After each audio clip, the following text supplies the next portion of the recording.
Les anciennes d'Umoja Kolwezi ont reçu pour la troisième fois l'écrivain bruxellois Cheikh Fita dans le cadre du projet Réseau des maisons des jeunes et de la culture qui doit sceller un partenariat entre cette association congolaise et la SRDC ASBEL de Belgique. Autour d'un dîner bien arrosé, les représentants de ces deux associations ont passé en revue tous les obstacles qui restent avant le démarrage effectif du projet Réseau des maisons des jeunes et de la culture. Tout le monde, comme prévu, la semaine passée, on s'était dit qu'on allait se rencontrer aujourd'hui. C'était avant le voyage du prof, parce que justement, nous avons besoin des grandes lignes, un peu des grandes lignes que le prof est censé nous laisser, que nous serons en mesure d'être derrière ces lignes-là pour continuer à travailler pour l'exercice des jeunes à l'avenir. Je pense que c'est ça. Maintenant, prof, à vous la parole. D'abord, merci beaucoup pour l'invitation. La énième invitation, parce qu'elle n'est ni la première ni la deuxième, encore moins la dernière. Et surtout, je réitère ce que j'avais dit avant. Vous avez pu garder une flamme d'il y a très longtemps, un peu comme la flamme olympique, qui tous les 4 ans on fait circuler dans le monde, mais vous avez gardé la flamme de votre jeunesse. Et dans ce pays qui a connu toutes sortes de catastrophes, c'est à encourager. Et ça cadre, comme je l'avais dit, avec un projet sur lequel je travaille depuis 10 ans.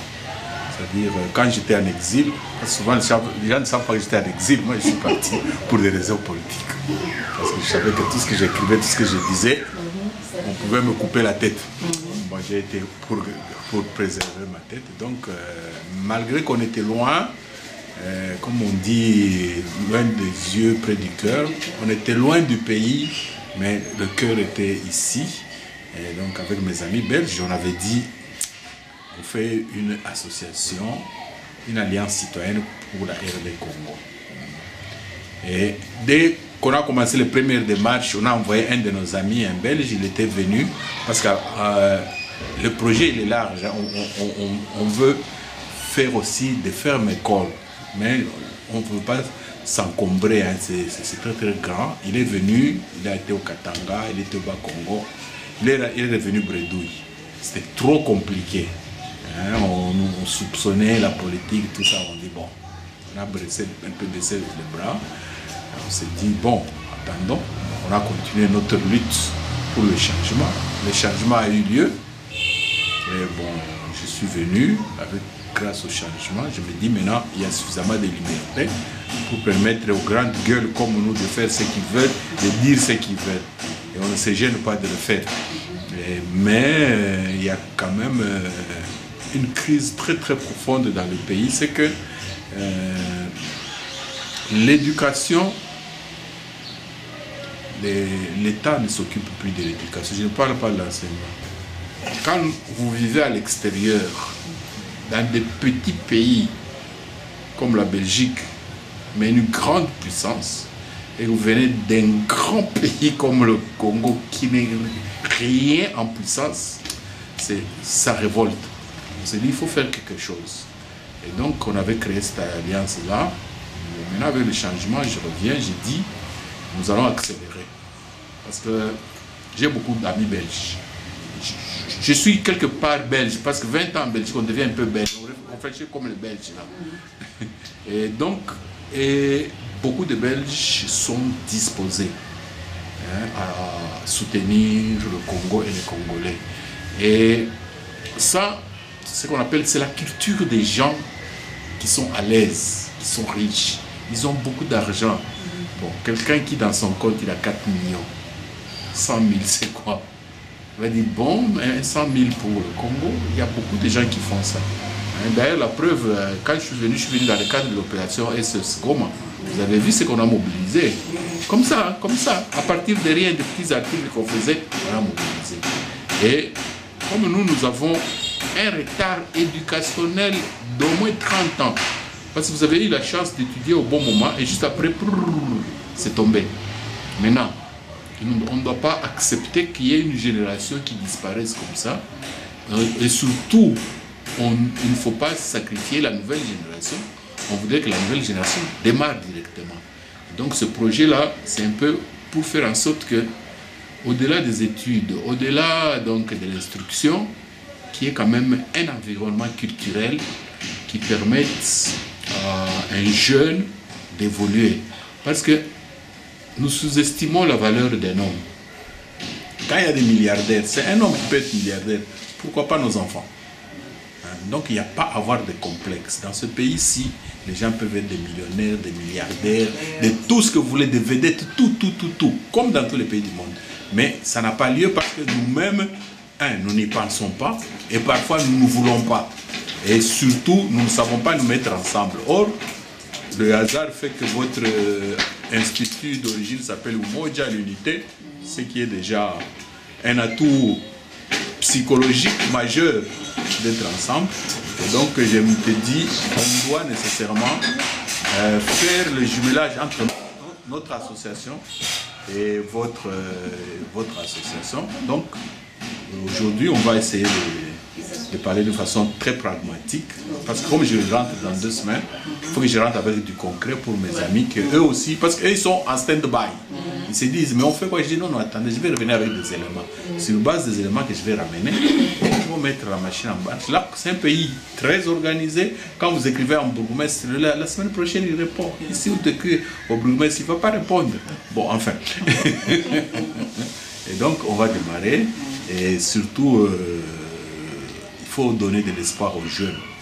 Parce que, moi, je me souviens, j'ai terminé l'université à 22 ans. L'université à 22 ans. Aujourd'hui, oui, aujourd'hui, un enfant de 22 ans, qu'est-ce qu'il peut faire? Rien. C'est encore un enfant. C'est encore un enfant. Ouais. Parce que beaucoup restent chez leurs parents jusqu'à 40 ans. Donc, voilà. Or, nous voulons que les choses soient comme elles étaient avant. C'est-à-dire, dès que tu as 22 ans, tu finis l'université, tu es propulsé. Et donc, j'espère beaucoup que notre joint venture, notre collaboration, fera en sorte qu'on réveille les gens. Et surtout, quand vous verrez les jeunes, il faut leur dire, ils ne doivent pas se sous-estimer. Souvent, on dit, Ngana Salanine. 2 pieds, 2 bras, une tête, une salanine. Non, il faut qu'ils aient confiance en eux, première chose. Deuxième chose, la plus difficile, en fait, c'est pas la difficile, c'est parce qu'ils ne savent pas ce que c'est. C'est-à-dire, il faut recruter les gens. Tu es seul, tu recrutes 10 personnes. J'ai donné le principe, c'est le principe de boule de neige. Tu es seul, tu recrutes 10 personnes. Mais ces 10 personnes, à condition qu'ils viennent avec 10 personnes. Et c'est parti. Ça, c'est la magie. Comme c'est de la magie, comme ils n'ont jamais fait ça, ils n'y pensent pas. Mais le jour où ils vont faire, ils vont découvrir. Et surtout dans ce pays où les politiciens veulent avoir tout. Non, non, non. Nous aussi, société civile, nous sommes une grande force. Nous sommes l'opinion. Nous pouvons faire l'opinion. Sans nécessairement vouloir être au pouvoir, mais s'il y en a qui veulent le pouvoir, vous allez être servi avec ça comme tremplin. Vous allez aller, ce n'est pas interdit. Moi d'ailleurs, je voudrais que au prochain mandat de Félix, il y ait parmi vous des ministres. Ça ne coûte rien. Et ça coûte quoi? Ça coûte ce que nous faisons maintenant. C'est-à-dire, on mobilise les jeunes, ils mobilisent leurs amis. Il faut un lobby derrière un projet très simple, la maison des jeunes et de la culture. C'est ça qui nous lie. Et comme je vous l'avais dit, c'est un projet, ce n'est même pas un projet, c'est une décision d'État. À la CNS, on avait demandé à l'État de construire. 30 ans après, ils n'ont pas construit. Et bien, nous allons faire le lobbying, vous, nous et les jeunes. On va faire du bruit. Le lobbying, c'est quoi? C'est faire du bruit, ne rien respecter. On peut même nous gazer, c'est pas grave, nous adorons ça. Mais il y aura une maison des jeunes et de la culture dans chaque commune. Et donc, nous avons l'organigramme du pays, on a les provinces, on a les territoires, on a toutes les communes. Et d'ailleurs, avant que je ne parte, on doit faire un clip vidéo avec des jeunes qui demandent la mobilisation de tous les jeunes et d'aller voir leur bourgmestre avec une lettre bien précise. Monsieur le bourgmestre, nous sommes les jeunes de votre commune. Nous constatons dans la commune, il n'y a pas de maison de jeunes. Nous voulons une maison de jeunes. Si vous n'avez pas d'endroit à nous proposer, nous allons choisir. Mais nous devons avoir ça. Et tant que vous ne donnez pas ça, on ne va pas vous lâcher. Le bourgmestre va donner. C'est tout. Et vous avez ça, vous nous envoyez à Bruxelles. Nous nous disons, voilà, les jeunes de Selembao, ils ont un endroit, mais n'ont pas les moyens. On trouvera les moyens. Je vous ai dit, si c'est plus de 50 000 euros, on trouvera les ordinateurs. On peut trouver 100 ordinateurs sans beaucoup de défauts. Parce que je vous ai dit, à Bruxelles, pour Goma, nous avons mobilisé 300 tonnes. Et il y avait aussi des ordinateurs. Donc on va le faire. Et on mobilise ça. Et les jeunes font, à force de travailler ensemble, de faire la pression, ils vont comprendre que tiens, nous sommes forts. Et à ce moment-là, ils vont se faire respecter. Parce que les jeunes ne se font pas respecter. Quand il y aura les élections, on vient voir un jeune avec un t-shirt. Là, ta t-shirt, c'est quoi ces histoires-là? Non, non. Nous voulons que les jeunes aient une maison de jeunes et la culture. Oui, bon, moi je vous donne une maison de jeunes de la culture. D'accord, c'est bon. T-shirt, non. Bière, non. Donc voilà un peu cette obsession que j'ai. Votre organisation existe, la nôtre existe. Maintenant, suscitons chez nos enfants, chez nos jeunes, qui se mettent ensemble. On dit, c'est la politique d'une certaine façon, mais la politique sectorielle. Hein? On n'a pas besoin de dire, on vote pour ceci, non. On a un problème social. Ceux qui se battent pour le résoudre, ça devient un problème politique, c'est tout. Mais politique, n'andenge à propre, comme on dit, pas à saleté, à fingana, et de dire toi tu es de quelle région, non, ça ne nous intéresse pas. Ça, c'est quelque chose de commun, on fait. Et donc, voilà, en tout cas, je vous remercie pour cette invitation.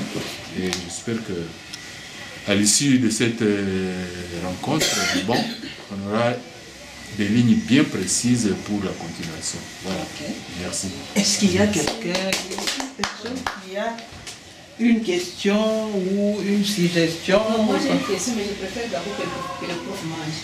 Ah non, non. Une petite question, c'est pas Non, non, on pose des questions et puis on va rester là. Une question. Bon. Je vous ai suivi. Vous avez dit quelque chose qui m'a un peu frappé. Vous avez dit que vous avez fait 20 ans en Belgique. Vous êtes devenu presque comme un Belge. Dans la tête, oui. Mais, qu'est-ce que je vois? Nous avons ici, bon, je ne sais pas moi, en politique, tout se dit. Oh, les Blancs, ils ne donnent jamais pour rien. Ils te donnent avec la main droite, ils retirent aussi avec la main gauche. Tu vois, tout ça. C'est juste. Et les Blancs, ils ne vous font jamais des aides gratuites comme ça. S'ils vous donnent, ils attendent quelque chose, ou bien ils veulent passer par vous pour atteindre un objectif. Ce sont des stratégies. Alors non, on ne sait pas. Avec ça, et le réseau des maisons des jeunes tout consorts, ça ne sera pas aussi un passage camouflé des Belges pour atteindre un objectif. Bon, compte tenu de tout ce que nous entendons par-ci par-là, les Blancs nous exploitent, ils prennent nos minéraux, ils viennent ici, ils nous trompent avec des petites écoles. Oh, je vais arranger des routes. Entre-temps, ils prennent des sacs et des sacs de minéraux, ils partent avec. Et les mêmes minéraux, ils transforment, ils vous revendent les produits finis. Des dettes qui ne se terminent pas, hein, donc comme ça, avec beaucoup d'intérêt. Alors, je voudrais un peu être un peu rassuré sur ces points-là. Oui. Et puis ça, c'est la première question. La deuxième, bon, je crois que ma fille, bien qu'avait posé cette question, mais je n'avais pas bien suivi votre réponse. Il dit, on peut bien installer tout ça, mais et si l'État venait mettre la main dessus, où serions-nous après? Nous les jeunes. Et oui, il va venir. Nous, allez quitter maintenant. Et moi, c'est toujours l'État. Nous, on veut faire autre chose là-dessus. Qu'est-ce qu'on va faire et où on va s'abriter où, on va s'appuyer chez qui, on va aller se plaindre chez qui? C'est dans ce sens-là, cher professeur. Voilà mes... La réponse est simple. Ce projet-ci, j'ai dit que je vis en Belgique. Je connais la politique belge. J'ai déjà eu à filmer les ministres, les rois, les premiers ministres, tout le monde. Mais dans ma tête, je reste congolais. Comme on dit, il n'y a pas de système parfait. Tout système a des failles. moi, j'ai regardé dans le système belge, dans le système européen d'ailleurs. Ils ont quelque chose que nous, on n'a pas. Quand ils disent coopération internationale, souvent on dit donnant, donnant, gagnant, gagnant, bref. Mais, il y a un budget. Le gars qui gère ce budget-là, son travail, c'est de faire en sorte qu'il y ait une coopération entre sa commune et une commune. Bon, avant de parler de nous, je parle d'autres pays. Les Burkinabés, les Sénégalais, les Marocains, les Tunisiens, les Algériens, qui sont en Belgique, eux, ils font ça. Oui, ils font. Nous, on ne fait pas. Qu'est-ce que la Belgique gagne? J'ai dit ceci, les gens riches ont une marge de philanthropie. C'est-à-dire ils peuvent donner aussi. Quelqu'un qui a 1 million, donner 50 000, c'est rien. Comme nous, quand vous arrivez, les handicapés, ils t'arrêtent, ils donnent 500 francs. Pour lui, c'est beaucoup, pour les handicapés, c'est beaucoup. Mais pour toi, c'est rien. C'est la même chose. Les pays occidentaux, ils ont un côté humaniste et humanitaire, ils ont un côté philanthropique. C'est cette faille-là que je veux exploiter.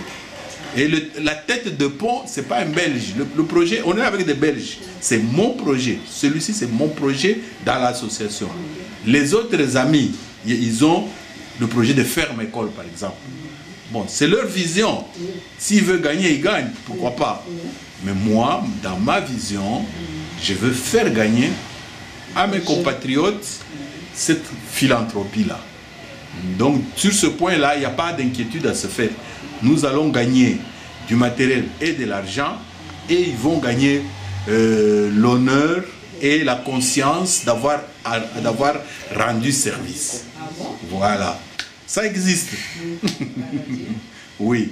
Et donc, mais la deuxième sous-question que ta fille avait posée, si l'État vient, mais c'est très bien. L'État aurait dû venir il y a 30 ans.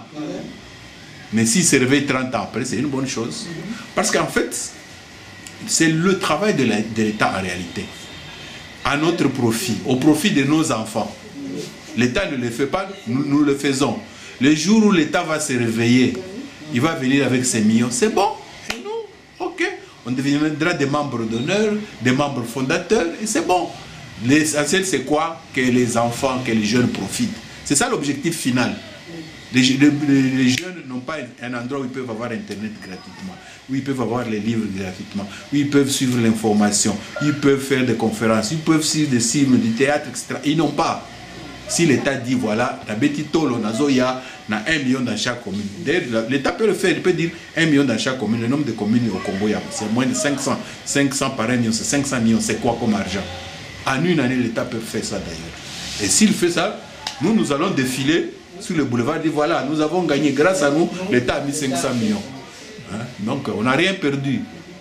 Mais le gain, ce n'est pas pour nous, nous sommes des associations.